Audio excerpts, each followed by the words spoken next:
kayo hinahanap eh. Mukhang itatanong ata si Rachel. Gumagaling na siya. Mga ilang araw na lang at makakatayo na rin siya. Dahil sa iyo yun, Joan. Malaking ang pasasalamat ko sa iyo. Dahil hanggang dito eh, tinutulungan mo kami. Kahit alam kong tinakot kita noon. Okay lang yun. Kaibigan ko si Levi. Hindi ko siya matitiis.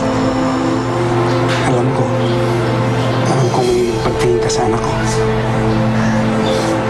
Maswerte nga ako at mayroong nagmamahal na gaya mo.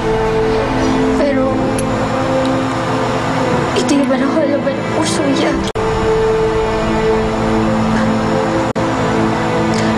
Isang ka, iniisip ko, na sana mo kung bumalik ang alaala niya.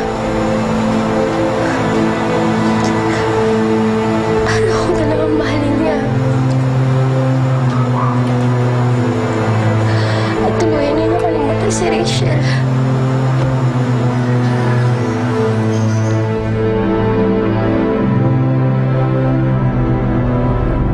Kumakalat ng balita tungkol sa brutal na pagpatay sa isang kababayan ninyo. Mrs. Cuadlo, anong hakbang ginagawa ng asawa ninyo ng mayor na San Felipe para mabigyan ng husisyang to si Levi Ramiro? Actually, alam nyo, may nakarating sa amin na isang vigilante ang pumatay kay Levi Ramiro.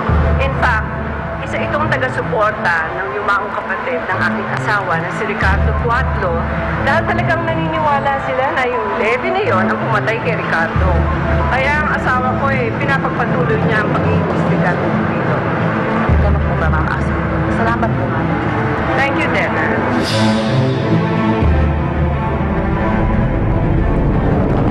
Mabilis na gumagaling ang mga sugat niya, Falcon.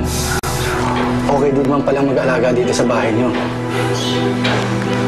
Ipagpatuloy mo yung pagpapalit ng benda kapag kailangan. Opo. Mga susunod na araw, makakatayo na rin si Levi. Ay, salamat. O, paano? Okay na ako. Sige po, maraming salamat. Okay. Sige ho. Okay. Ang gamit mo.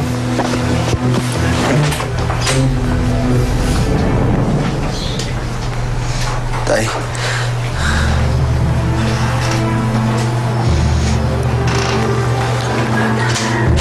Basta ka, Levi. Si Rachel. Nasaan si Rachel? Nailigtas mo ba siya? Nasaan siya? Hindi ko niligtas si Rachel, Levi. Nagpumilit siyang tumakas kina Mayor. Pero inabutan din siya. Patay na si Rachel, Levi.